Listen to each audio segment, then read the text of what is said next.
Aurretik 3 bilera egin dira eta elak egin dituen proposamenak ez dira kontuan hartu.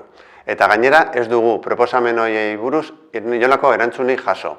Gure ustez, hartu behar diren neurriei buruz hitz egin behar dela eta neurri horiek adostu behar direla, baina ikusten duguna da mahai horrek ez duela horretarako balio. Gobernuak bere kabuz hartzen dituela erabaki guztiak eta gainera erabiltzen duela mahai hori propaganda egiteko. Guk ez dugu inolako elkarrizketarik ikusten monologak baizik. Beraz, elak 27ko bileran ez du parte hartuko eta exigitzen diogu Eusko Jaurlaritzari jarrera aldaketa bat, guk eta beste batzuk egiten ditugun proposamenei buruz hitz egiteko eta benetako adostasunak egiteko.